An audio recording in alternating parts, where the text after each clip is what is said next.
Today, we invite you to hear a debate between one of the world's foremost philosophical atheists, Dr. Anthony Flew, former professor of Oxford University, and Christian philosopher and historian Dr. Gary Habermas, current chairman of the Department of Philosophy at Liberty University, on the topic, Did Jesus Rise from the Dead? For a person like myself, confronted with an apparent miracle, the rational thing is to think that there must be some mistake here. Though I could be persuaded that a miracle occurred, it would need something really very spectacular. Probably the single most important fact is that the disciples had experiences that they believed were appearances of the risen Jesus. Well, obviously, you're taking that in a naturalistic way, so give me your theory. How did that happen?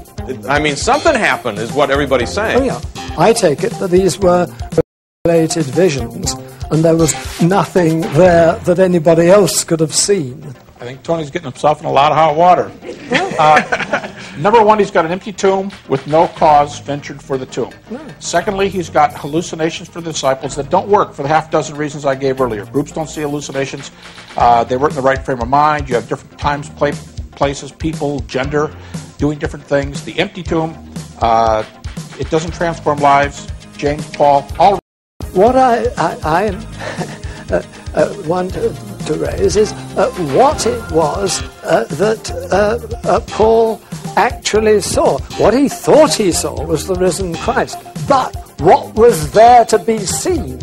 And his companions apparently didn't see the risen Christ or anything else. Every critic believes that the disciples thought they saw the risen Jesus. So here's the issue. If the disciples thought they saw the risen Jesus, and hallucinations don't work, as far as we know, nothing else works. All we have is this is an incredible event. Christianity stands or falls on Christ's resurrection. If Christ has risen from the dead, then Christianity is true. If he did not, then Christianity is false. Even the Apostle Paul wrote, if Christ has not been raised, then your faith is groundless, your preaching is useless, and you are still in your sins. We invite you to join us for this important debate on the John Ankerberg Show. We're glad that you joined us. My guests are two world-class philosophers, and they're going to debate the crucial question, did Jesus rise from the dead? In this first segment, I'd like to tell you just a little bit more about these fellows so you know who they are. My first guest is Dr. Anthony Flew, probably the world's most famous philosophical atheist. He is Professor Emeritus at the University of Reading in England. He's also held permanent professorships in philosophy at the University of Kiel, King's College, University of Aberdeen, Christ Church at Oxford University, and has been a visiting professor at 12 universities around the world. He holds the MA degree from St. John's College, University of Oxford, and a Doctor of Literature from the University of Kiel. He has authored more than 23 books, edited 12 others, written more than 72 articles in prestigious journals. Those are just the ones that I could count. If you look in your Encyclopedia of Philosophy, the article on miracles was written by Dr. Flew because he is probably, or arguably, the Hume scholar in the world right now. And my second guest is Dr. Gary Habermas. He's chairman of the Department of Philosophy and Theology at the Liberty University in Lynchburg, Virginia. Gary received a Doctor of Divinity from Emmanuel College, Oxford, England, and a PhD from Michigan State University. He's authored 21 books, published over 110 articles in prestigious journals. And gentlemen, I'm glad that you are here. We're going to have a great conversation together.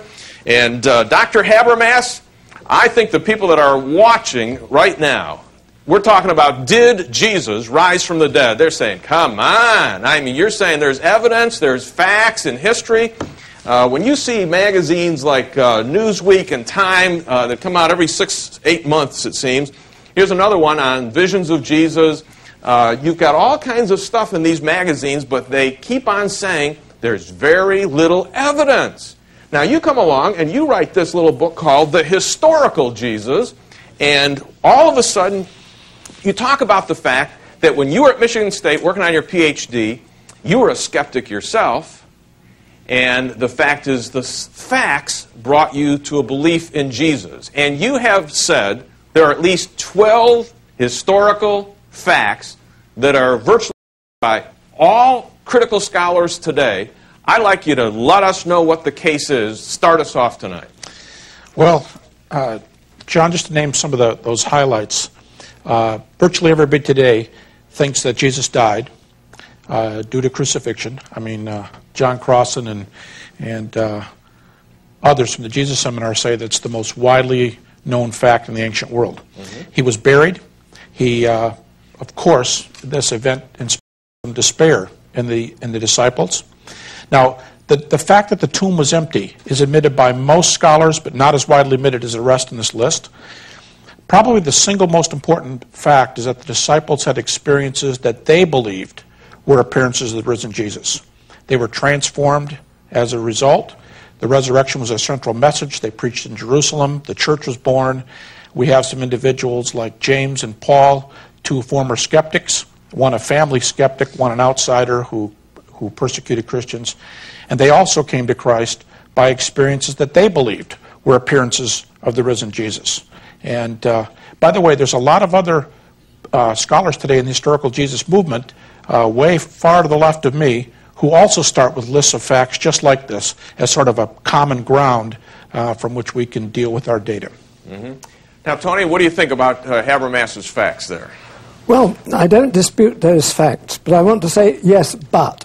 And the evidential situation is, in many ways, very unsatisfactory. For a start, no one knows in what year the crucial event of the crucifixion and consequently the other events occurred. And this is a very remarkable thing. That no one knows the birth date. Well, there are a great many birth dates of important people that are not known. The other thing, is all our evidence is based on documents written by believing Christians, none of whom was himself an eyewitness. And we have absolutely nothing from the rest of the population of Jerusalem to tell us why it was they weren't converted and whether the earthquakes and other alleged miracles actually occurred or not. Well, what do you think about that, Gary? Well, now when you say there's none of these early Christian authors are eyewitnesses, of course, I think from your writings you exempt Paul, right? You believe the Apostle Paul wasn't an eyewitness. I was thinking of the Gospel writers. Right. But with Paul we have an authentic eyewitness, and you would grant a number of authentic Pauline books. Oh, yeah. And, but he wasn't in Jerusalem, of course, at that time. Well, shortly afterwards, of course, he was there when Stephen was stoned. But, and also I would disagree about the extra-biblical data. I think we do have extra-biblical data for most everything. I will say that everything on that factual list that I gave, everything except probably the despair of the disciples, which is a good psychological fact, but all the rest of them can be established through Paul alone. And, but I think the majority of them can also be witnessed to in ancient extra-biblical literature. All right, well, give us an example. Give us some of the data. Well, 1 Corinthians 15, I think, without any question, is the central piece of evidence. And that's from the far right to the far left. I mean, I remember being reviewed by a pretty radical scholar, I think to the left of Tony, who said Habermas doesn't have any good evidence for the resurrection except 1 Corinthians 15. And I think you can't say that and disavow the resurrection, because 1 Corinthians 15 is incredible data, written by Paul, very early, 55 to 57 AD, but more importantly in verse 3 of 1 Corinthians 15, Paul says that he received material that he passed on to others. And that data there is, those words, by the way, delivered and received, are technical words for passing on tradition. And when you piece this together, it is most likely that Paul received that material in Jerusalem from Peter and James. Now that, according to Paul's own account in Galatians chapter 1, verse 18, where the word he uses shows that he played the part of the investigative reporter, and the immediate context after is the nature of the gospel. So I think that we have Paul being converted 1 to 1.5 years after the cross. That's the date critics use. 3 years later, he goes to Jerusalem. So we're talking 35-ish AD, if we use a nice round year, 30 for the cross. 35 years, 35 AD, 5 years later, he gets this material from Peter and James. So as ancient history goes, this is a very, very early move. And what was the key thing that Peter gave to Paul that he recorded? Well, it seems that from Peter and James, Paul got this list of appearances in 1 Corinthians 15. And by the way, besides Paul, Peter and James are the only two eyewitnesses named by name in Paul's list in 1 Corinthians 15. So there's a fairly tight network. And when we look at ancient history, I mean, I think of the German critical historian Hans von Kampenhausen, who says in 1 Corinthians 15:3 and following, we have material that meets all standards of historicity that could possibly be applied to an ancient text.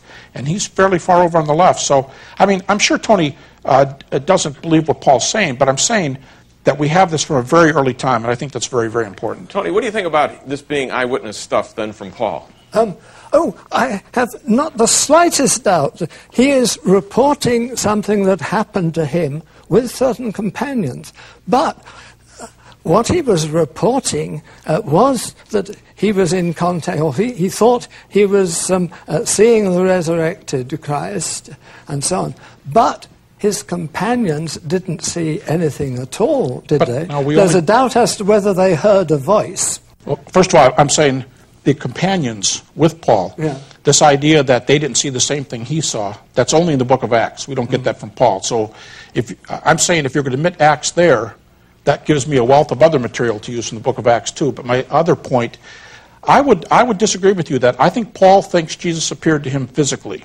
And I'd love to show that to you from Paul's own writings, if you want to. But we're going to take a break, and we're going to come back. We're debating the topic, did Jesus rise from the dead? And we're talking about the Apostle Paul, the information he got from James and Peter, and what kind of a resurrection took place. Was it a spiritual one? Was it a physical one? Was it a hallucination one? Was it something else? We'll talk about it more when we come right back.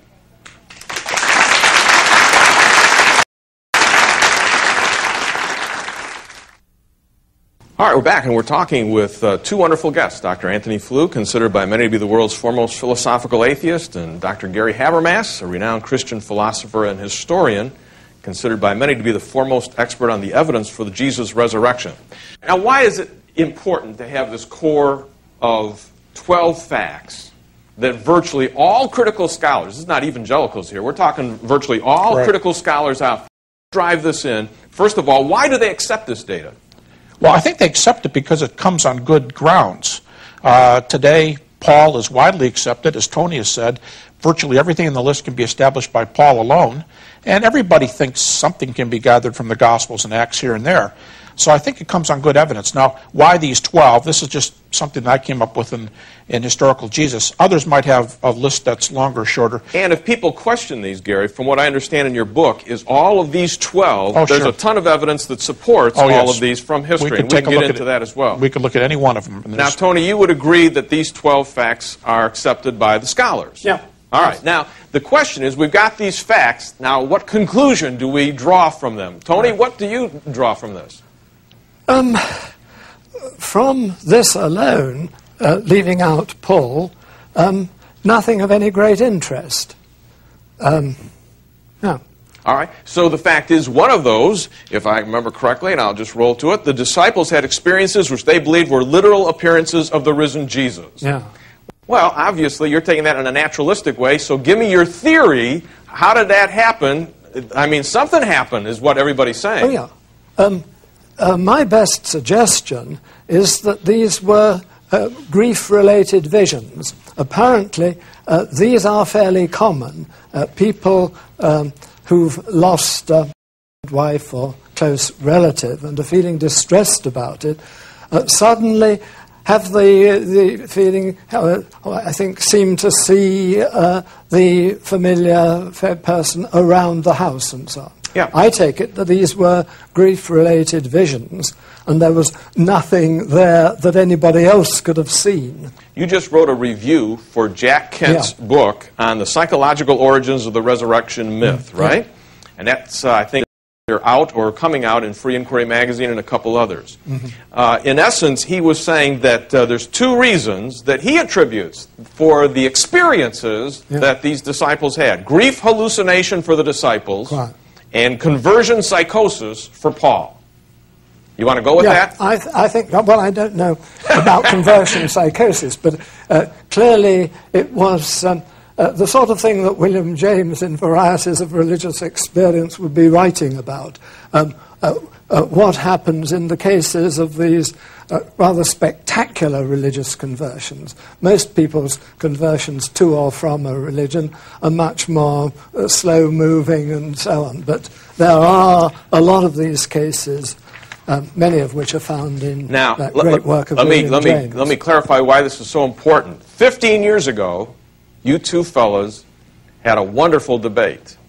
You know, most of us, we missed it. I got to read that in the book and so on, but it was a tremendous debate. But Jack Kent, the fellow that you are writing the review for, said that all dozen of the facts by Habermas that were presented by Habermas are great facts. The problem is Flew did not have a theory to explain those facts, and he lost the debate. Now, is this the theory that you want to go with? Yes. All right. This is what I think I've learnt in the last 15 years. I hope I've learnt some other things besides that, but this is the relevant one. All right. You guys are buddies, so stick it to your buddy up there. Now, Gary, the fact is hallucination's been around for a long time, but this is a kind of specific area of hallucination. We've got, this grief hallucination for the disciples. Kind of explain what that is. And conversion psychosis for the Apostle Paul. Does that float? And I think it doesn't come close. And let me take them in reverse order. Let me go with Paul. Jack Kent tells you that Paul has a conversion disorder, he calls it. What he does not tell you, I mean, it's a real convenient category because most people don't know anything about conversion disorder. He cites the DSM-3, which is the standard diagnostic tool for psychiatry. The fourth one is out, but at any rate, the DSM-4, if Paul has conversion disorder on the way to Damascus, we're going to have multiple problems. And he doesn't tell you this. Number one, there's nothing in the diagnostic literature about hallucination. It is simply a very violent and fast change of mind. It's short-lived, and it goes away.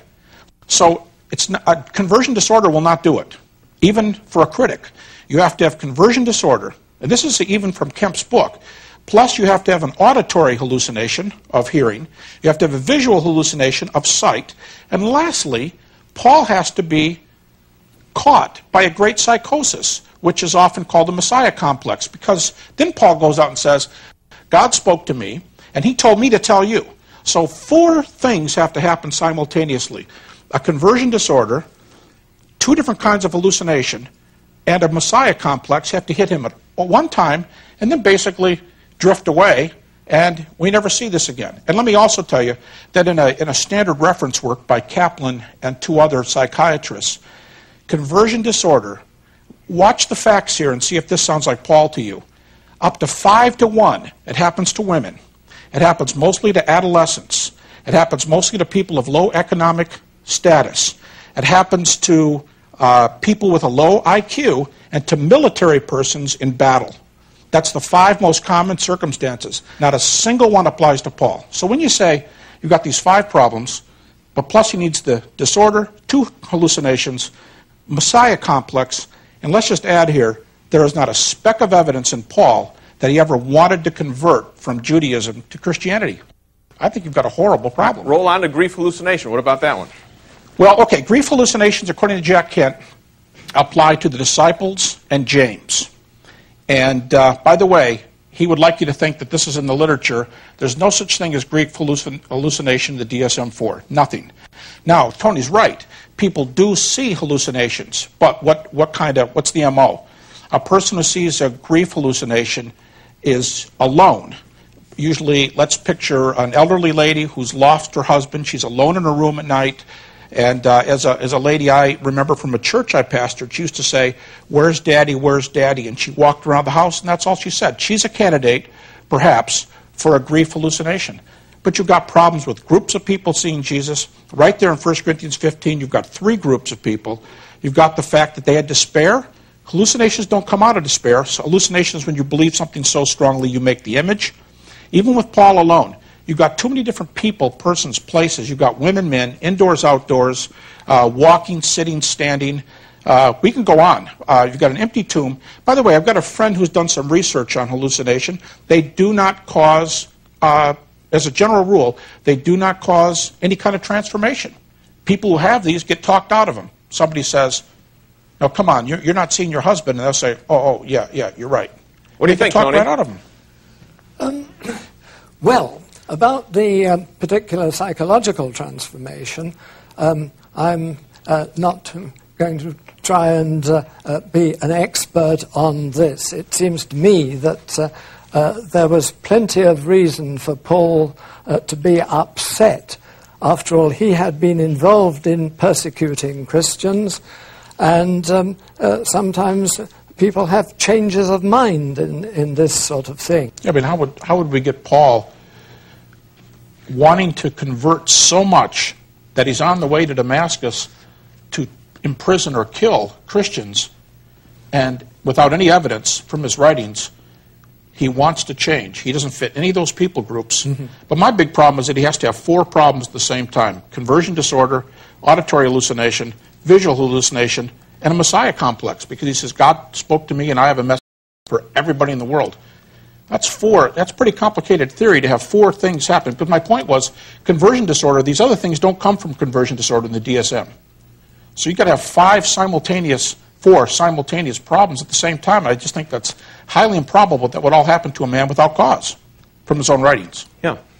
What grounds would Kent give in terms of saying that from the data, from the evidence, he would do those things? Because we don't seem to get that picture from the Apostle Paul. Isn't that more hypotheses? Well, yes, it certainly is. I mean, in view of the enormous shortage of evidence from any non-Christian source, you can't expect to produce with any great confidence conclusions about what actually happened there. You know, the list of things that we've got, okay, this is what we've got evidence for, but it's against a great background of enormous ignorance about everything there.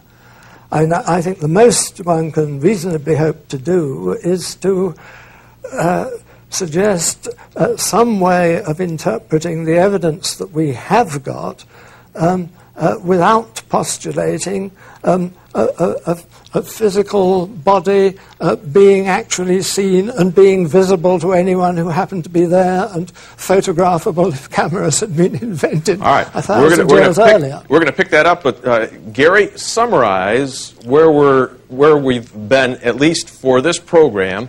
And what I'd like to do is then go to the crux of the matter, what Tony's talking about, in terms of what about other ancient historical information? What about that? There are 4 key historical facts that you've put in the book that you've pulled out of the 12 that you say are supported by a ton of evidence over here, 129 different quotes from like 44, 49 different sources. We need to talk about that, but just to wrap up where we're at right now. Well, what we have on the table is that Tony is using the thesis of Jack Kent and saying that the disciples in James had hallucinations, grief hallucinations, and Paul had a conversion disorder. I think the facts are grossly against both occurring. And Tony's right. There's a lot of things we don't know here. But the problem is the things we do know militate against both of these in great amounts of facts, I think. Everything. Psychiatry, psychology, history.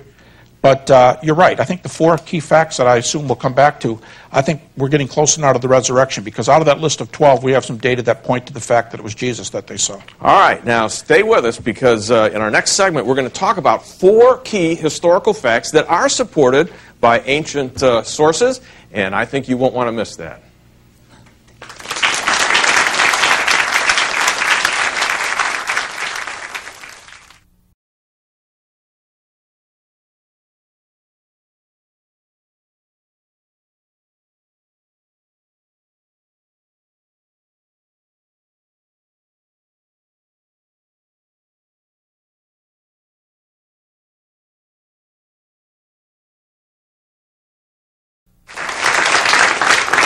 Welcome.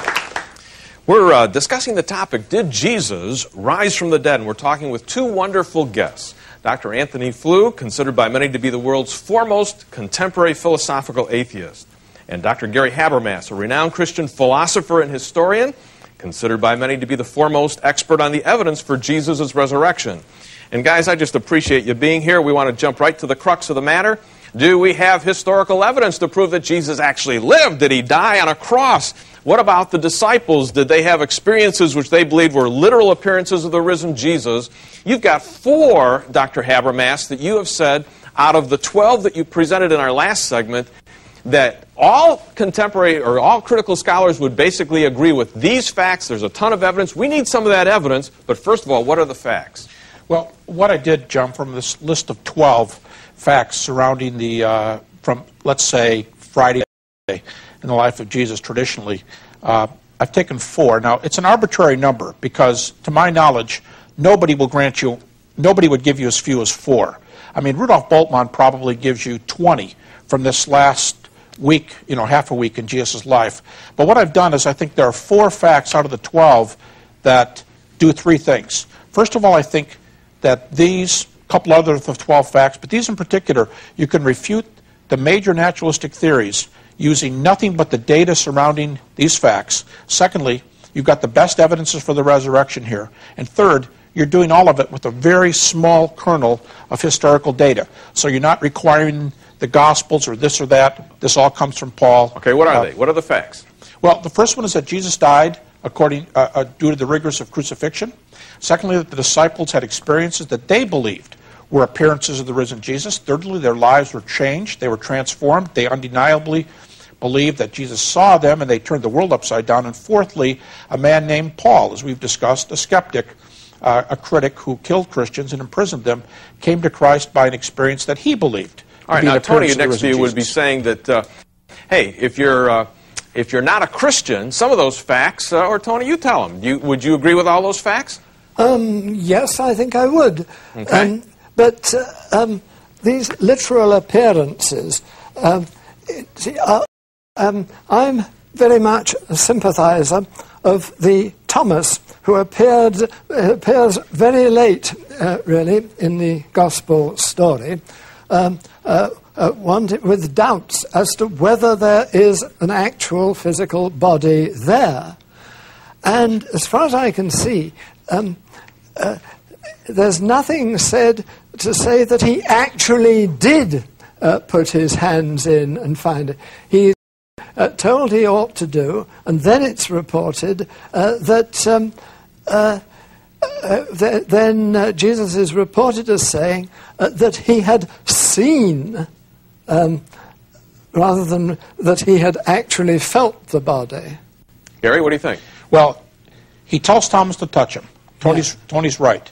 John does not tell us that Thomas touched him. I would add the following, though. Ignatius, just perhaps 10 years after the Gospel of John, 107 A.D., Ignatius says at that point that Thomas did touch him. Be that as it may, we've got 2 earlier accounts of women touching Jesus from the Gospels. One is the women as a whole who take Jesus by the ankles in Matthew 28:9. And we've got the case of Mary Magdalene, who comes back alone, and she thinks he's the gardener, and she turns around and sees him, and she knows it's him, and he says, "Stop clinging to me." So I get this picture of Mary holding him for all she's worth. So we have the women touching him, Mary touching him, and at least Ignatius says Thomas touched him. Not only that, but the fact is, if you're going to use the account about Thomas, where I won't believe, okay, you have a skeptic there, I won't believe until I can put my hands right into the nail prints and see the side.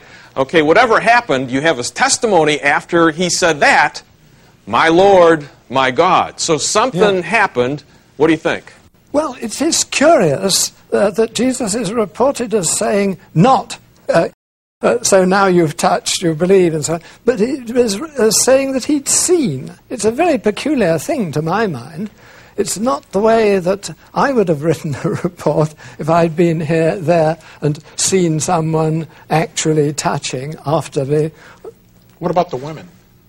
In the 2 accounts, the women and Mary Magdalene alone, do you think they touched him? These are accounts that they did. Yes, indeed. But that we have an account that they touched him is not a decisive reason to believe that he was touched. This is what they were reported as having done. But you'd have more to complain about if no one touched him in the Gospels. Oh, yes. Oh, absolutely. At least we have these three cases, Yes. because Yeah. Ignatius But says Thomas touched him. It is So. remarkably little, actually. After all, we will all presumably remember, art thou not fatal vision, sensible to feeling as to sight? You know, this is surely the first thing anyone would do if they were wondering whether the vision was a seeing of something that was there that other people could see and touch and so on, By the or way, not. if you're going to admit the data from the Gospels there, the same author of the fourth Gospel, 1 John, starts out the first 3 verses and says, we've seen him with our eyes, our hands have touched him, we've beheld the word that, in John 1:14, the word was made flesh. So John comes back in the first epistle, if you like, that material. Let me read it to you here. 6 times he says, we have seen something. 6 times we have heard something. And he says, that which we have heard, which we have seen with our eyes, which we have looked at, the Greek is scrutinized, and our hands have touched. So Now, Paul- Jesus, I think in Yeah. Luke, wasn't it, where Jesus said, touch Right. me and see that I'm not a ghost. Right. Yes. And eats. Yeah. So the evidence seems to show that we have a literal physical body going on here that the boys were a little bit surprised to see in the first place, but it took them quite a few experiences, and they did touch, they did see, and that's what they're claiming. It's they didn't touch there, sure. They saw a vision of someone eating, didn't they? Well, he says there, that which we touched, Well, if you like, Yeah. if you like the straightforward account, in Luke 24, Jesus said, a spirit hath not flesh and bones as ye Yeah. see me have. So he's Oh, saying, yes. I'm not a spirit, if we take the Gospels, straightforwardly. Well, the Spirit is claiming not to be a spirit. That, since he's saying he's not a spirit, I assume that means he's not a spirit. Why is it? There are some people, Gary, that would say that, the resurrection is you go into a lot of churches across the country, the minister in that church would say, this is not a physical, literal resurrection of Jesus from the dead. This is what they call a spiritual resurrection from the dead. Why not? Why not just a spiritual resurrection? Well, this is the earlier point that I was at odds with Tony. I would say today, it's a statement whenever you try to tell us where scholars are today, but I'm currently studying 100 sources on the resurrection from 1975 to 2000 to see if I can get a feel for where critical scholars are. And by far, most scholars today think something really happened. The disciples had real experiences. They believed they saw the risen Jesus. And most of these scholars think the disciples really saw something. They had real experiences. But the majority of scholars who will admit, some of them think even Jesus appeared there, they shy away from the physical body. And they think, I don't know, these are my words, but maybe some kind of shimmering hologram or something.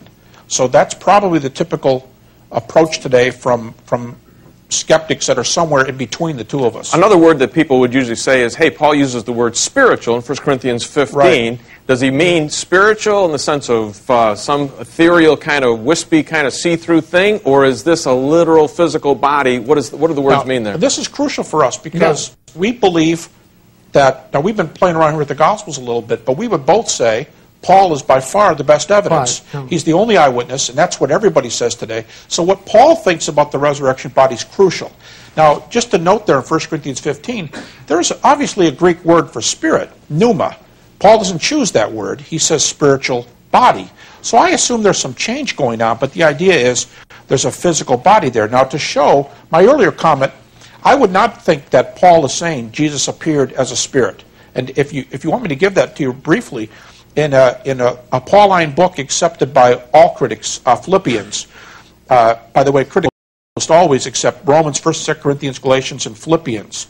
G.A. Wells, who's probably to the left of Tony, he accepts 8 of Paul. He accepts those 5 and 3 others. In Philippians chapter 3, I'm going to ask you to hold on to those, and we'll take a break, and we'll come right back and hear the reasons why it's not a spiritual resurrection, but a physical resurrection. Hang in there with us.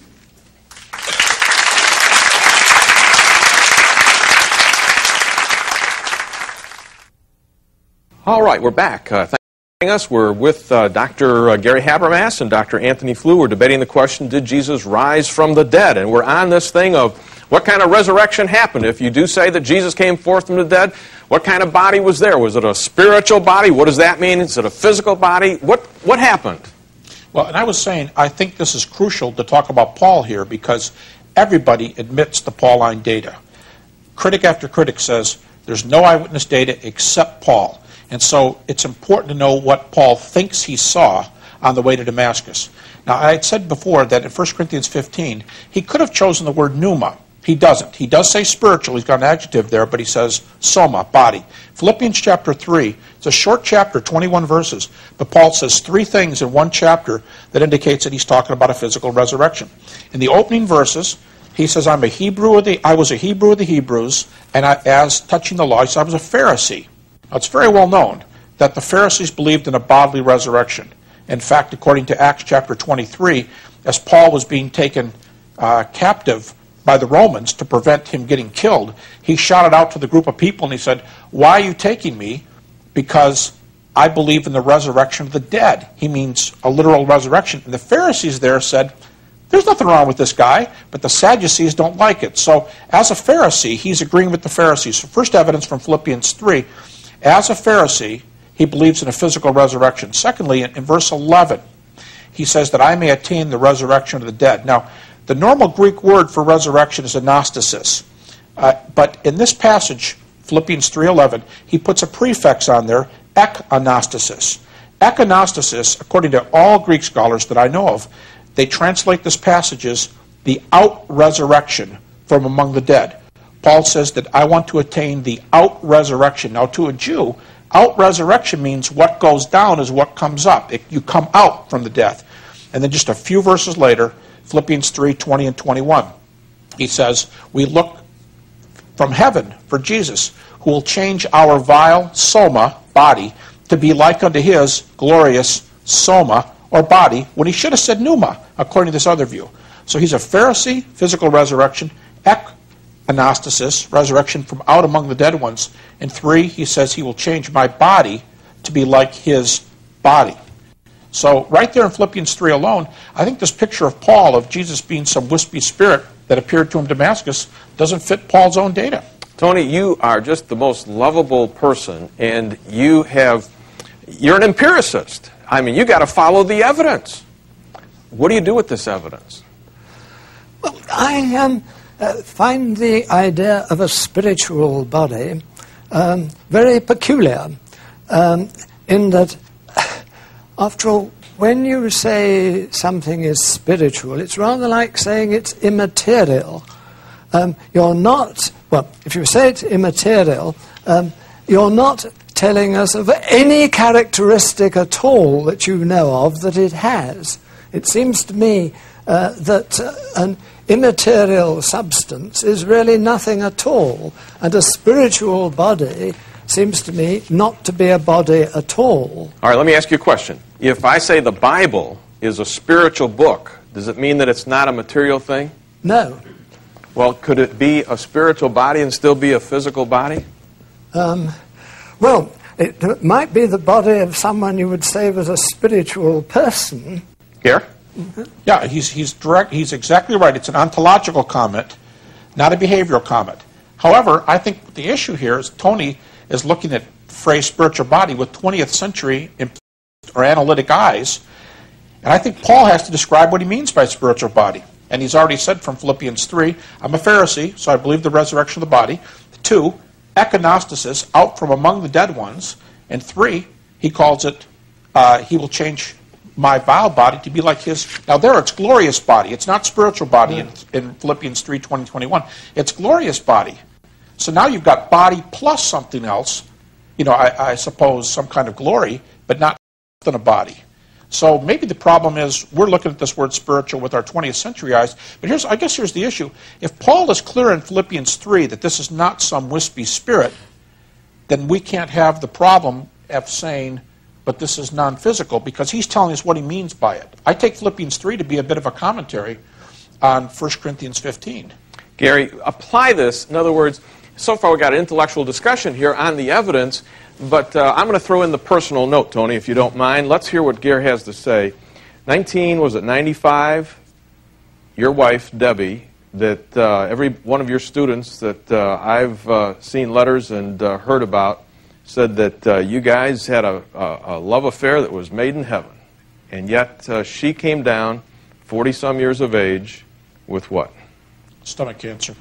Yeah, Tony was in my house in 1985, and just yesterday we were talking about this because he didn't know what had happened. But my wife passed away in the summer of 1995, 10 years after we met, 10 years after he was in the house, with stomach cancer. And, you know, my first thought, you mentioned my skepticism earlier, I literally thought to myself, oh no, and here comes the doubts again. And they never came. But I had a graduate student who's now on our faculty who called me at the time and he said, where would you be right now if it weren't for the resurrection? And for me, Paul's point there about mourning, Christians mourn, but not as those without hope. It makes all the difference in the world whether you mourn with hope or without hope. We all despair when we lose a loved one, as this point about the disciples. But, you know, to me, mourning my wife without the resurrection and mourning my wife with the resurrection makes all the difference in the world. So to me, the answer to my questions in 1995, when something like this, if this is a world in which God has raised Jesus from the dead, then if that's true in 30 AD, it's still true in 1995, and I could rest assured I didn't know the answer. I don't know the answer to pain and suffering. I don't know anybody does, theist or atheist. We don't know the answers of pain and suffering. But with something like the resurrection, it made existential sense to me because it said something about her, where she was going. Well, spiritual, physical, what kind of way do you expect to see your wife then? Right now, I think she's existing without a body, but I think we will be together and she will have a body, as I will. So what happens when absent from the body is to be present with the Lord? What does that mean? I think at the moment of death, before the Lord returns, believers are in the presence of the Lord without a physical body. Okay. I've got a friend, a philosopher, Buddy Peter Kreft at Boston College, who says, Plato was right as far as he went. He just didn't go far enough.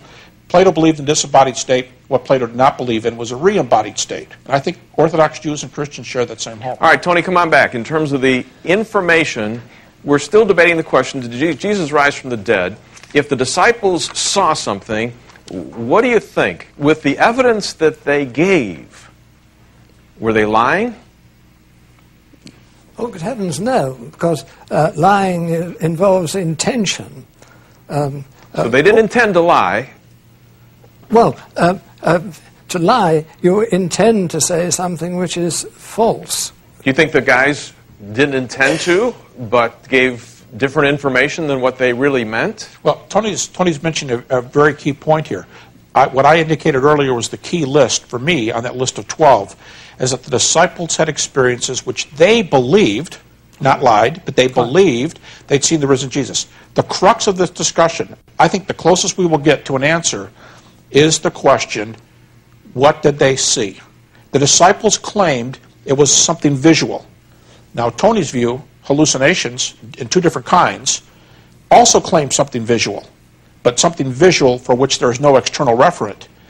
I think you have a problem here, because if Paul is not a victim of conversion disorder, and if the disciples are not good candidates for hallucinations, and yet we admit the disciples thought they saw something, you're running out of possibilities. What do you think, Tony? Well, it may be that we are here confronted with something of which we have no other experience, because I find, perhaps here one has to raise the question, in considering any alleged miracle, what it is rational for you to do depends on what your prior beliefs were. For a person like myself, confronted with an apparently miracle, the rational thing is to think that there must be some mistake here. Though I could be persuaded that a miracle occurred, it would need something really very spectacular. But, of course, for people in Jerusalem, who were virtually all believing Jews of some sort, either Sadducee or Pharisee or not, the question of what it is rational to believe is entirely different, because they all were committed to the idea that a Messiah was going to come and that the Messiah would work miracles and so on. So I think you could argue that it was entirely rational for all these people to believe this is so, and of course for Christian believers now it may be rational to take this as a miraculous All right, we're going to thing, follow up more. whereas it isn't for me. We've got about 30 seconds. One final statement. So if I heard you right, Christians at least are rational in believing the resurrection. I think that could be said, yes. I think that's incredible, and a credible mission, but an honest admission from an honest man, because Tony's a very honest person. I've always found him to be that way. But I think that's great evidence, because if we're rational, then that means we've got reasons for it. Maybe we'll find out why Tony... for your belief in God. Yes, well, reasons for belief in God, too. I'd like to find out why he doesn't think those reasons are good All for him. right, stick with us. We're going to talk about this more in our next segment that's coming up. We're going to talk about the empty tomb and what that has to do with this whole thing. We'll talk about it then. Stick with us.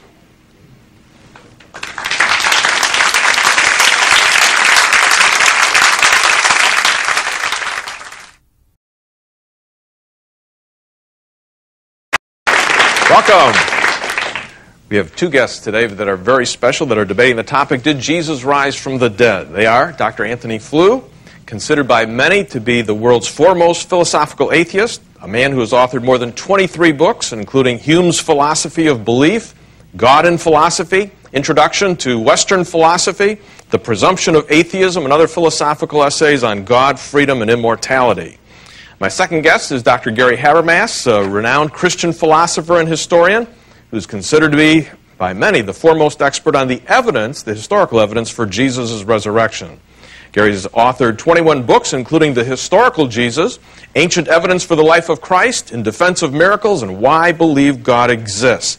Gentlemen, we're glad that you are here. And we are moving on in terms of the case, Dr. Habermas, for Christians believing in the resurrection, the literal, physical, bodily resurrection of Jesus Christ. Now, we have talked about hallucination. We've talked about there's 12 historical facts that have been accepted by all critical scholars. And we've even gone down to 4. I'd like to come back to a couple of those. One is some people doubt that Jesus actually died on the cross. In other words, Tony brought up at the beginning of the program, we haven't got a date for his birth. We haven't got a date toward the end. What about that? How do we know that Jesus actually died on the cross? Let's start with that. Do we have any other sources outside of the New Testament that nail that one down? Well, I think on the case of crucifixion, you have data coming in from a variety of angles. First of all, medical data. You have critical data from scholars. You have extra-biblical data in a wide variety. I said earlier that John Dominic Cross and Marcus Borg, co-founders of the Jesus Seminar, both said that the fact that Jesus was crucified is as sure as any fact in the ancient world, certainly in the life of Christ. Why do they say that? Well, medical facts, real briefly, in a Journal of the American Medical Association article about 15 years ago, and there's many other dozens of medical articles, death by crucifixion is essentially death by asphyxiation. The centurion or any other person standing at a crucifixion does not have to have an EEG or an EKG. If you're hanging low on the cross for any amount of time, studies for volunteers actually show a cutoff point of about 12 minutes. If you're hanging low for any amount of time, you're not faking, you're dead.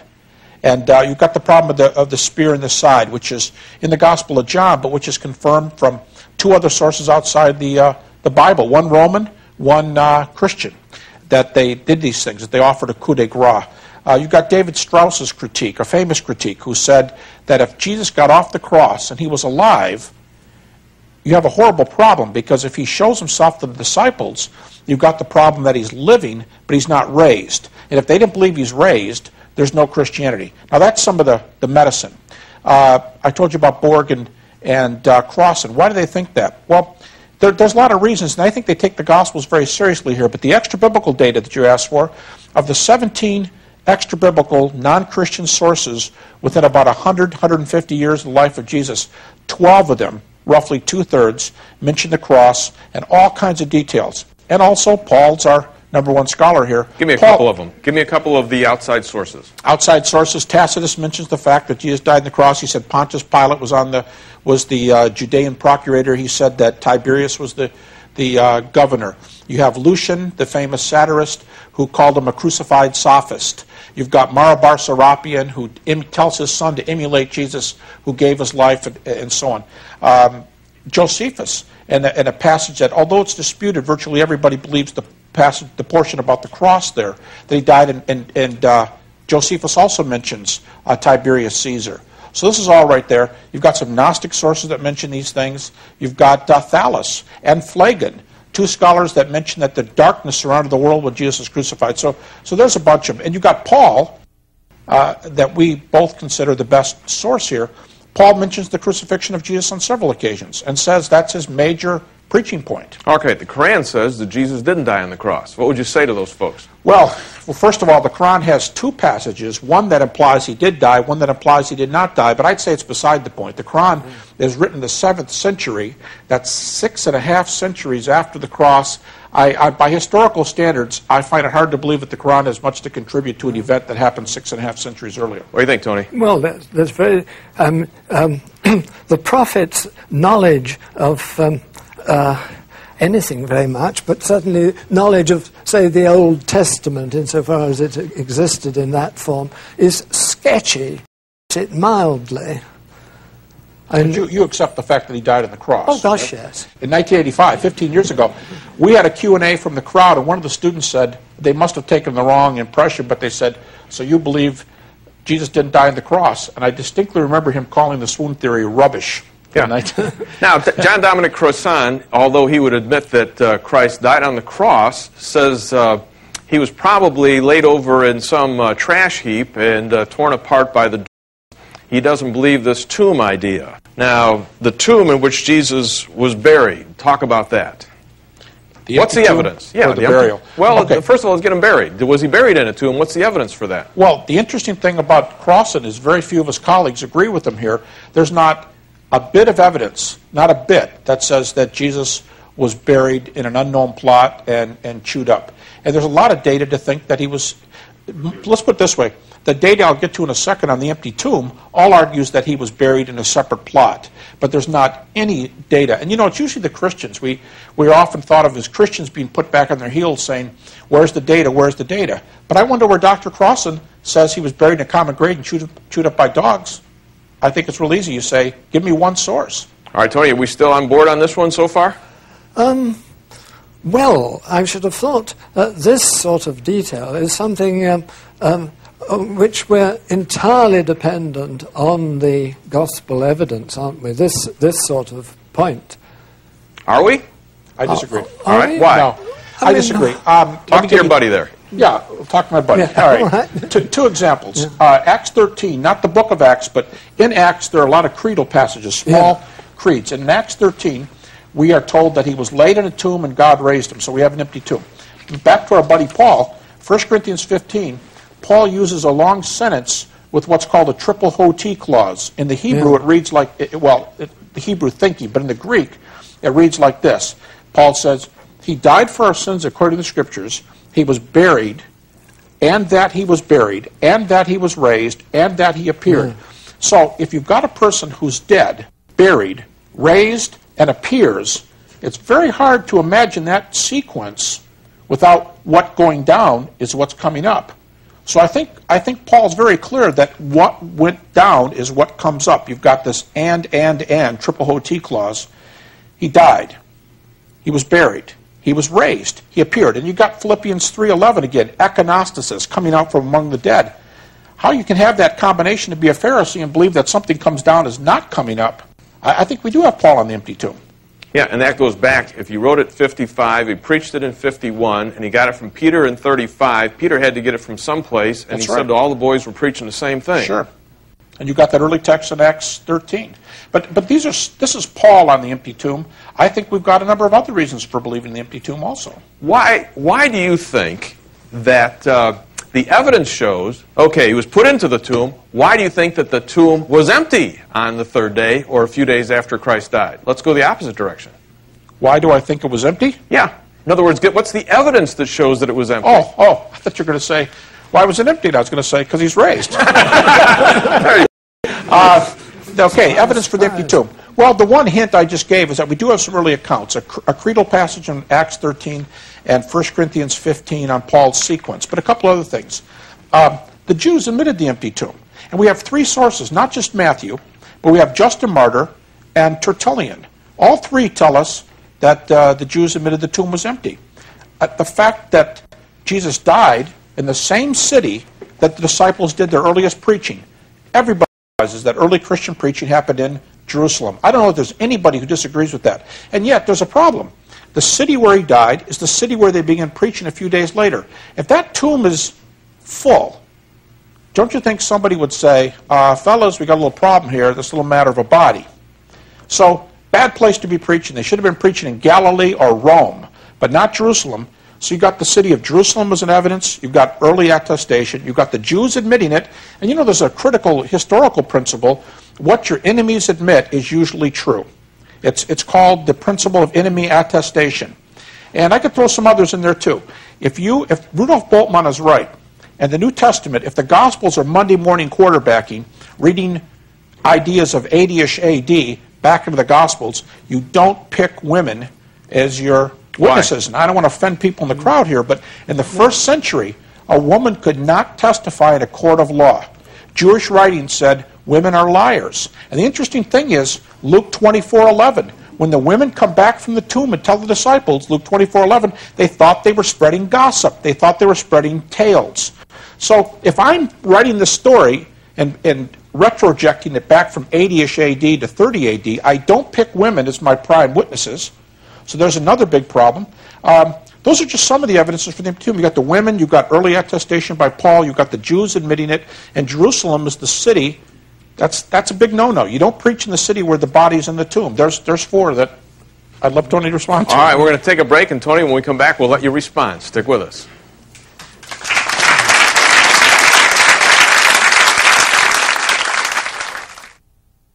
All right, we're back, and we're talking with two wonderful guests on the topic, Did Jesus Rise from the Dead? We're talking with Dr. Anthony Flew, considered by many to be the world's foremost philosophical atheist, and Dr. Gary Habermas, a renowned Christian philosopher and historian, considered by many to be the foremost expert on the evidence for Jesus' resurrection. It's a fascinating discussion and a crucial discussion. And Tony, I want to know, what do you think about this evidence that Dr. Habermas just presented on the empty tomb? Do you go along with it? I don't think you should be apologetic about this at all. These facts are facts, and I could rather wish that in these topics more people were prepared to face facts rather than run away and say, mustn't say that. No, this is a very impressive piece of argument, I think. So you accept the empty tomb? Well, I think this is an impressive testimony. Thank you. Because, it's very difficult to get round this. But then now, it seems earlier, this just occurs to me, if the tomb is empty, what does that say to hallucination? Because hallucination would require that the body be in the tomb. Well, yeah, the first question is, what happened to the body? That's your question. Well, in a thing where we have no independent witnesses, there are all sorts of ways of removing bodies. I'm not going to offer a theory to me because I simply don't think one can reconstruct a story of what happened in a city all that long ago when we haven't got the sort of evidence that one might have today with the invention of cameras and all the rest of it. All right, now, Gary, in your book, let's stop right there, and I'll give a plug to your book, The Historical Jesus, all right? Okay. You've got a whole chapter on how Tony's friends, other naturalists, shot themselves in the foot by proposing all kinds of different ideas for what happened to the body. Right. Roll through it quickly in 2 minutes, hit some of the high spots. Well, we've talked about some people say Jesus didn't die on the cross, although there's virtually no scholar out there who says that today. But if someone thinks Jesus didn't die on the cross, you've got the medical data, you've got to go with Paul, you have the extra biblical evidence, you've got the Gospels, you've got a lot of things. You asked him earlier, did the disciples lie? Of course, some people think, and he said no. Some people think the disciples stole the body and then lied about the appearances. Doesn't work because they were transformed. They died. Most of them died. They believed to be true. We've talked about hallucination, and that's an important theory because it's the one he holds. Some have said the whole thing is a legend. But the problem with the legend, one of the main problems is that you've got a man like Paul that we have early data. And for legend theory to be true, you want to probably get that out of the hands of the eyewitnesses and removed a little bit past. I mean, for example, our two best biographies of Alexander the Great written for 3 to 4 centuries after Alexander. And it's after that time that mythology starts creeping in. Miraculous stories about Alexander, which, by the way, are post-Christian. They come after Christ. And he lived in the 4th century BC. So for legend, when you've got early eyewitnesses, that's a real problem. So I think this data can respond with 6 or 8 refutations of every naturalistic theory. But I think that's important because the one that's been on the table tonight is hallucination. And I think the empty tomb is one more huge problem because now Tony has to have 2 of these theories. He's got to have hallucination. Well, actually, he's got to have 3. He's got to have one kind of hallucination for Paul, one kind of hallucination for the disciples. That's what he chooses. And now he's got a problem with the body in the tomb. Now, he's right. Bodies vacate tombs for different reasons. However, he's got to have the body vacating the tomb happening simultaneously with the disciples seeing the appearances. And, of course, he's got Paul later. So now he's starting to pile up these theories. And I think the more improbable theories you have, you can have a highly probable... Didn't he write an article on that somewhere along the line? Somewhere. No, I'm not... sorry. Look, I'm not offering a naturalistic account of what happened. I'm not trying... I don't think it's possible to offer any satisfactory naturalistic account of what... But you accept 2 hallucination theories. But I do think hallucination covers a lot of the data, but I don't offer anything to cover the empty tomb evidence. Tony, do you think that do you believe in group hallucinations?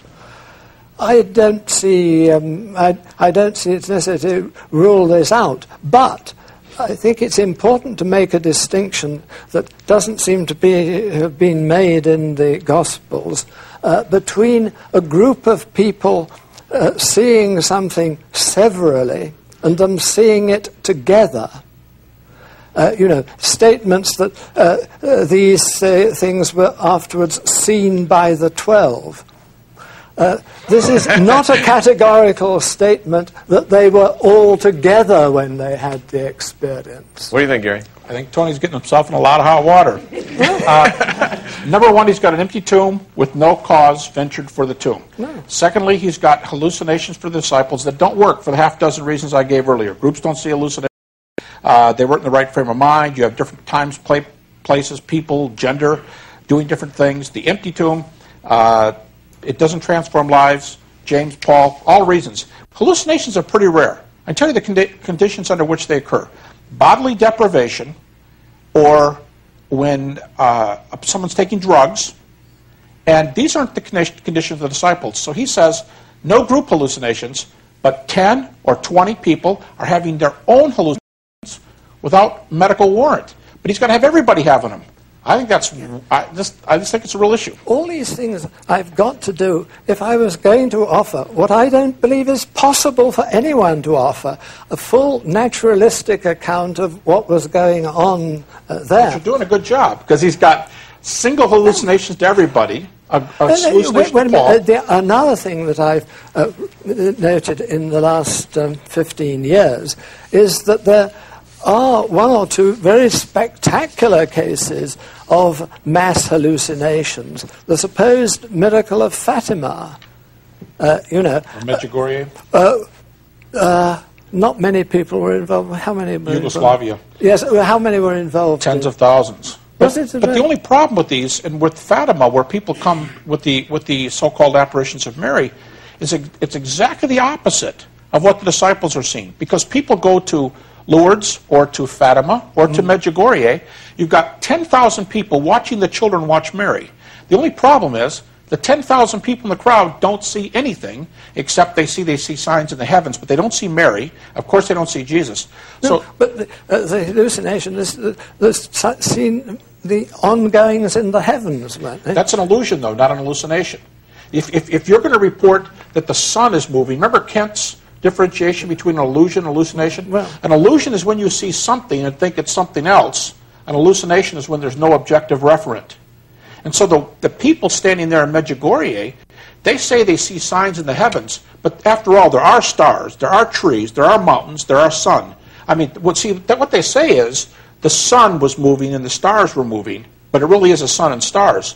That's far different from saying they saw Mary. I mean, my point is that at Medjugorje, 99.9% of the people do not see Mary. No. But with the disciples, you've got the whole group seeing Jesus. So I just don't think it's an analogy. I think there's a real problem there using that. And I definitely don't think it's a mass hallucination, because it may be a mass illusion. But an illusion, once again, an illusion is when you see something, water on the highway, or take your hat off and put it on your bed at night and wake up and think someone's standing in your room, or a magician. Those are illusions. But hallucination is a much more radical concept. And hence what I'm saying, when he says 12 or 15 or 20 people have to have individual hallucinations, this is very radical, very tough to prove. Okay, over the 15 years, Tony's been thinking about this. You've been thinking about Tony, haven't you? Yes, I have been thinking about Tony. What would you like to say to him? Well, in a real special sort of way, because, folks, I've dialogued with a lot of atheists, a lot of skeptics. I've had 2- and 3- and 5-year correspondence. I've had 8-year correspondence right now with an agnostic. But Tony, I'm saying this sincerely, Tony is the kindest, most moral, most sincere, I'm serious, atheist that I know. And we've been friends for 15 years. I have photographs in 1985 of my 2-year-old daughter sitting on his knee. He would not let her go to bed till he gave her a goodnight kiss. She's 17 years old. We still have those photos before and after. I mean, he's a good guy. But I've also been praying for him for 15 years. Tony, nothing's impossible, buddy. Look, at some stage, could we go back to St. Paul? That's great. As I understand it, what happened on the road to Damascus was that he had an experience, and nothing except appeared to his companions other than possibly they heard a voice. All right, we're going to hold it right there. That'll be our question that we'll start off the next program with, and so join us. Be right back.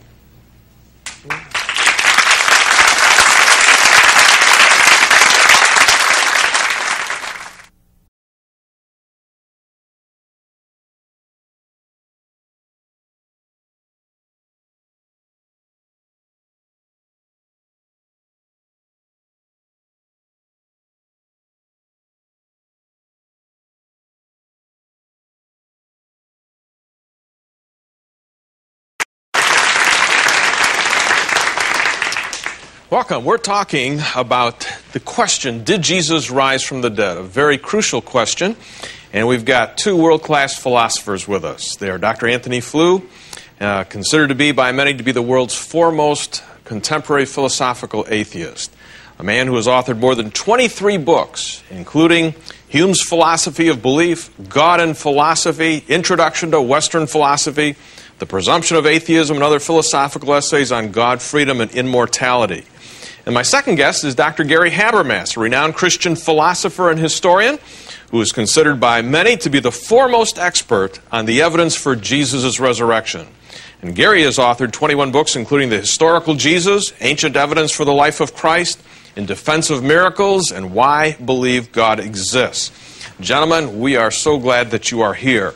What we want to talk about in this section is a question that comes up time and time again. And that is, hey, my mom, my sisters, my family members, my friends, they might want to, Tony, believe in the resurrection, but doggone it, we don't see resurrections happening every day. Okay? All the funerals I've ever gone to, Dr. Habermas, I have yet to see any of those guys come back out of the grave. So my experience, all of my experience says, dead men stay dead. And you want to take me from ground zero here of saying, you know, dead men stay dead, all the way up to a miracle, not just a little tiny miracle, but the resurrection of Jesus Christ from the dead, and I've got no experience, no background on that, baby. Now help me out. Well, that's good. I mean, I think you've just explained well the issue that philosophers call antecedent probability. And I would guess that it's probably the single biggest issue on the miracles, not resurrection, but miracles issue. I think there's two ways a theist could go after this. One is to say, your view of the world is wrong. It's not that we're here and the resurrection is Mount Everest. This world here needs to be adjusted. Now, this isn't a debate on some of these other things, but if this were an extended debate and I would say, well, what's our world look like? I would want to talk about data for God's existence. I would want to talk about near-death experiences. And because, see, if God exists, the playing field rises up quite a bit. Or some would say like this. I mean, my colleague here, Dr. Flew, said in our 85 debate, he said if we have some reasons to think that God exists, the resurrection becomes enormously more likely. And I think those words, enormously more likely, are his words. So God would change that picture if there are miracles at present. I'm thinking about the double-blind study that was done with 400 cardiac patients at San Francisco Hospital a few years ago, in which they had a double-blind experiment. Half the people were prayed for, half the people were not prayed for, and they monitored these patients in 26 categories. And the ones that were prayed for were statistically better. Now that's significant, not just better, but statistically better, in 21 out of 26 categories. So this was published by Moody Monthly? No. It was published by the Southern Journal of Medicine. Nothing against Moody, but I mean, the peer reviewers of the Southern Journal of Medicine thought that this was medically significant, that the people who were prayed for were better in 21 out of 26 categories. As I said, near-death experiences. If life after death is true, and I think near-death experiences are a great argument, the playing field comes up. So one way you can do it is object to the playing field and say there's other things going on here too. Let me give you an illustration, Tony. There was a farmer that grew up on the farm all of his life. Okay, the only animals he had ever seen were chickens, cows, and horses. And then one day he went to the zoo. And lo and behold, he walked around the corner and he saw a giraffe. And he looked at it, and he looked at it again, and he told his wife, there ain't no such animal. It was outside of his experience. Now, aren't you kind of like the farmer who's saying, you know, I got no resurrections in my experience here, but you're avoiding the very evidence that's standing in front of your eyes? I don't think this will do, because the idea of a miracle is parasitical on the idea of a law of nature. To show that something is happening all the time and there's no reason to think it's impossible is not to produce anything that's going to change people's religious or other beliefs. You know, the whole point of arguing that this resurrection occurred is to say that it was impossible and could only have been brought about by a supernatural power. You know, if you, you know, we all know that giraffes are possible and very worthy creatures. So finding that, and there was never any good reason to think they were impossible anyway. So this is not going to prove anything exciting. I think that this is the crucial point, that the idea of a miracle depends absolutely on the idea of natural law and physical impossibility. It's only because there are laws of nature, there are things that are impossible for human beings, that it becomes exciting to say, here has something impossible has been done. It's not possible for human beings. It's only possible for a supernatural power. All right, if I hear you right, let's say that I had the privilege of, it was a sad privilege, but I was asked to do a funeral. Mm-hmm. And I had known this lady, and so about a month ago, I flew down to Florida and did the funeral. About 3 weeks later, I came back to that area, and I was speaking, and the family was there again. And so I used the illustration, and I said, what would happen if the daughter, who was a lawyer, came to me and said, you know, now this is after 4 weeks after her mother had been buried. She said, you know, I saw Mom and had lunch with her yesterday. Now, I think what you're saying is none of us would immediately, even if she's a lawyer, and even if she was a credible testimony, we would say, you know what, now that you've told me that, I need to put your mother's phone number back in my phone book. We do not assume that dead people come back from the dead. So let's stick it to Gary over here. How do we get to the point of coming to accept the fact that there could have been a resurrection in past history, namely Jesus Christ? Well, like I said, there's two ways at least. And one is to say we have experience in nature of incredible things. Answers to prayer, healing, or near-death experiences. Near-death experiences arguing that life after death is true. On the other hand, you can argue that if she just said that, if the lawyer just said that, you'd say, that's not sufficient. But what if she kept going and giving you other data? Now, that's where I use my so-called Walmart Tell us about illustration. Yeah. In my Walmart illustration, let's say I bumped into somebody here. Now, we know what it's like to go to the store, and as you push your cart down the aisle, you say hi to this friend, and 2 aisles over, another friend, and 2 aisles over, 3 friends are talking together, and you join the group. What if I saw somebody at Walmart, and we chatted, and maybe I shook hands, and went a few aisles over, and somebody else was talking to this person, and a few aisles over, and 5 people were talking to this person, and I got into the conversation. But along the way, there were other signs. Let's say the person was tracking mud on their shoes. Let's say I reached over and touched the person and shook hands, patted them on the shoulder.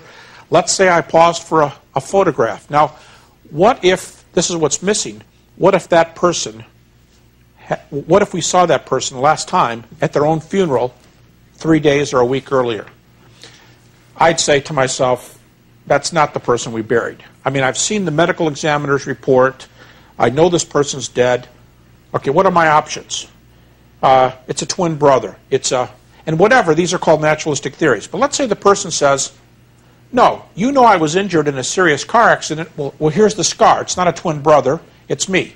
And, well, maybe you're not here. Well, pinch me, pinch me. And I'm saying after a while, the mud on the feet, the pat on the shoulder, there's going to come a point at which you say, boy, I don't know what to do here, but I have a medical report. I was at your funeral. I saw the car accident. There's a scar on your head. You've been my best buddy for 3 years. And now, as you ask the other people, did you see him over there? Did all of you see him? Did you see him singly? Well, it might have been an hallucination. Did you see him in groups? Okay, now, did anybody else touch him? I'm saying the second way to go after this is there reaches a point at which you say, this doesn't fit my experience, but it seems to be the same person. And I think that's roughly the same way that he likes the case of Thomas. I mean, I think that's Thomas's point. There's no way this guy's walking around a Walmart. So he says, check it out. And Paul says, I'm going to kill all of them. Well, he sees Jesus. James says, no way. I'm saying that the second way to go after it is to say there can be so much data that it overrides what we think the natural scheme of nature is. And I'll add this about the laws of nature. Laws of nature aren't some Humean, or let's say some Newtonian principle. And Hume is better than Newton, but they're not something that keep things from happening. Laws of nature are statistical descriptions of what usually occurs when nature is left to herself, to quote Lewis. Since they are statistical descriptions and not rock walls, not cement walls, statistics can be overridden. And therefore, I've got to be open that the guy at Walmart was the same guy at the funeral. At least have to be open to that. What do you think, Tony? Well, I don't think it's a thing to go on about here, but I radically disagree with this idea that laws of nature are merely statistical.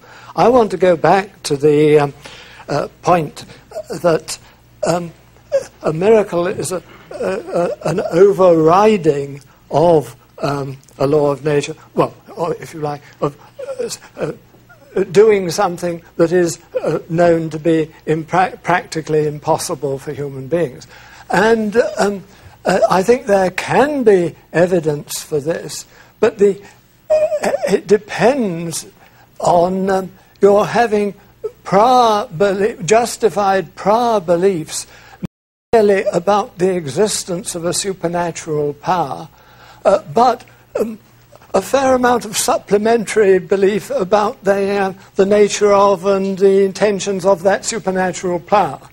Just to say, there must have been a sort of personal force at the beginning that set off this. What is really wanted, and is available, surely, in this particular case that we're arguing about, is the whole tradition of Mosaic theism. It's not just God as a superpower, omnipotent power. It is the God of the whole tradition of Mosaic theism, i.e. the God of the Old Testament. Okay, Gary, and 30 it's the seconds. belief in that that I think is going to make belief in these miracles rational belief. I agree, but in the last segment we were talking about Jesus plugging in to the God of that tradition, saying, I'm the Son of God, I'm the Son of Man. Then he rises from the dead with all its evidence. It's precisely plugging into that tradition, which is the strongest argument for Jesus being who he claimed to be. So if he's raised, you've got somebody who claims to be the Son of God, and God doesn't raise heretics from the dead. All right, we're debating the topic, did Jesus rise from the dead? And when we return, we're going to talk some more about this, and we're going to talk about other evidence that might push you over the edge in terms of belief that Jesus rose from the dead. Stick with us. Welcome. We're talking with Dr. Gary Habermas and Dr. Anthony Flew. And Gary, what other evidence would you bring into this picture in terms of those that are naturalists that say there's got to be a naturalistic explanation? Tony doesn't seem to know how to explain this stuff, the evidence, the historical evidence for Jesus' resurrection that you've presented so far, but his concern is, hey, just in the ordinary experience of things, it couldn't happen. Now, what would you say to that? Yeah, the other way I said, one is just overpowering evidence for the resurrection, but the other way to go after it is to say, this world admits other exceptions.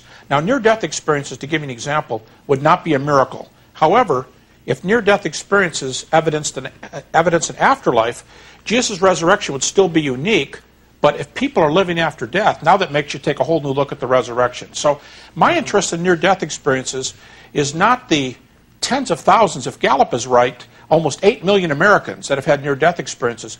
My interest is not the tunnels and the lights, because that could be temporal lobe, it could be lack of oxygen. To me, since 1972, I've collected almost 100 cases of near-death experiences where something evidential happens 2 blocks, or in some cases 2 miles away. Now, if I just give one example, this is a real recent one, but the medical doctor, a cardiologist, said in his Michael Sabom, in his 1982 book, Recollections of Death, A Medical Perspective, he said, when I wrote that book, we only had near-death experiences. Now we have post-death experiences. In his most recent book called Light and Death, he gives the case of a Southern mother in her 30s who had a brain aneurysm. And they had to fly her out to Arizona for a special technique.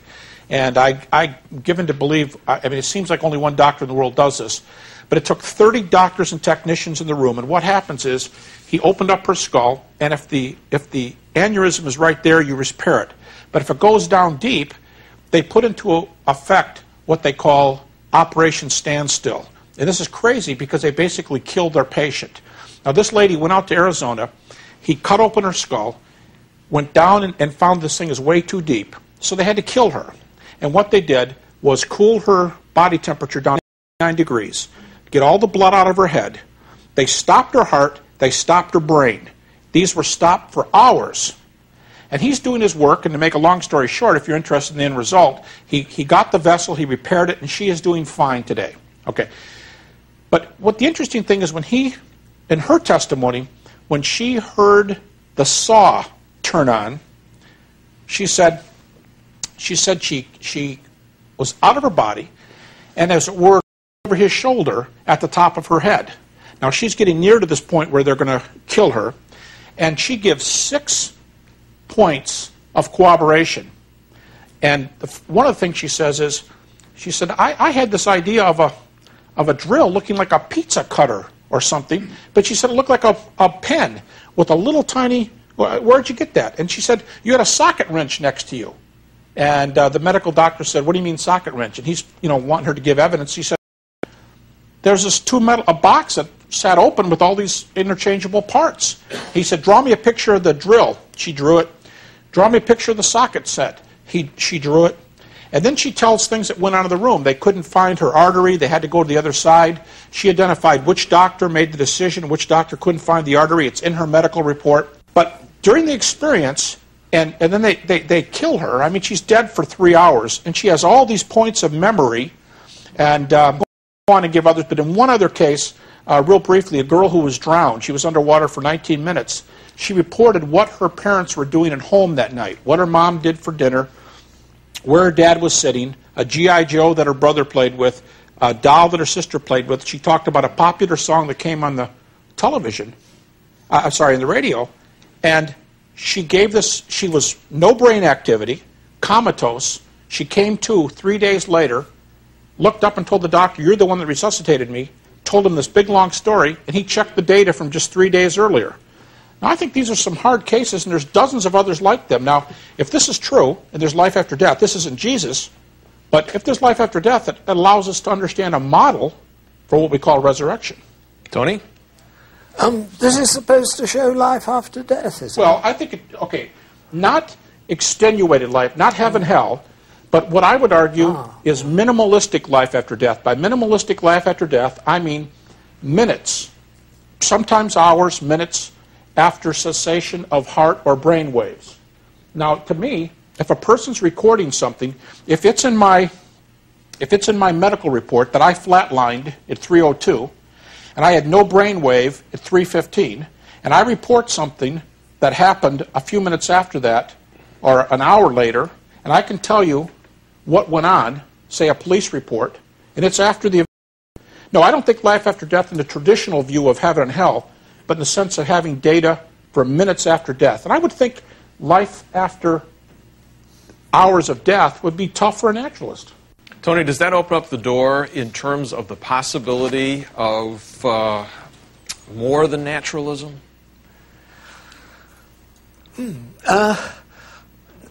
Not really, I think, but this is another subject. It's one of my subjects, actually. I've written a lot of the literature about the impossibility of a future life. What would you say happened in terms of those cases, then, to naturalistically? Somebody that can report something miles away when they have no heart or brain activity. I mean, this is the sort of thing that's normally called out-of-the-body experiences, isn't it? Except in an OBE, the person's not anywhere close to death. In an NDE, they're close to death. And in the case of this lady from Alabama, I think, or Georgia, she's post-death by all accepted standards. 59 degrees blood, no blood in the head, no heart, no brain for hours. She shouldn't be reporting anything, should she? No, but if she was really dead, she shouldn't be recovering in this way. This is intriguing evidence for somebody who has no brain activity. She was on a lung machine. Yeah. By the way, her doctor gave her a 10% chance of living and a 1 in 10,000 chance of living with all her faculties. 3 days later, she comes to spontaneously and says, you're the guy that resuscitated me. Where's the tall guy without the beard? He said, I'll get him for you. Now, this guy's an agnostic, and I've talked to the doctor myself. Guess what? He's no longer an agnostic. He's a theist. He's not a Christian, but he's a theist. So it's evidence for something. Yes, I mean, this is the sort of thing that societies for psychical research, or nowadays it's called parapsychology, investigate. And it seems to me one begins to start talking about, not psychokinesis, extrasensory perception and so on. But you don't believe in ESP? No. Okay, so what does a naturalist do with reports from miles away when there's no brain and heart activity? I don't know about this one. I know what to do with most ESP reports, because basically people again and again try to establish evidence for this. And the only way that will demonstrate this is a repeatable demonstration. But of course all these people have functioning brains and hearts. Oh yeah. And this so is again, a person with no brain and heart, this is... Oh no, this is quite extraordinary. This is a new one to me, yes. Okay, well... this is certainly a new one. All right, we have to wrap this up. Gary, in terms of all that we've been talking about, fit near-death experiences in? Where does it fit? What is the evidence showing you so far? Well, what I'm saying is something we haven't even talked about. But Christians want to talk about a theistic worldview. As Tony said, it's not just God out there, it's the God of the Old Testament. There's a whole tradition here. So if we've got good arguments for God's existence, if we have evidence for God writing Scripture, if we have evidence for Him acting in time, if Jesus does miracles, then He rises from the dead. And if today we see cases of double-blind experiments where we can't answer, a medical journal publishes answers to prayer, where 21 out of 26 categories the person is statistically better. We see some healing examples, which I wish we had time to go into, near-death experiences, and then we talk about the evidence for the resurrection. I think the Christian's point is the resurrection is not isolated. It's part of a big picture, what we would want to call a theistic worldview. It's part of a big picture. And in that picture, the fact that Jesus is extraordinary, it's one of a kind, it shows Jesus is who He said He is, but He's alive. God's working in other ways in the world too. All right, please stay with us. You won't want to miss what's coming next. We're going to have questions from the audience, so hang in there.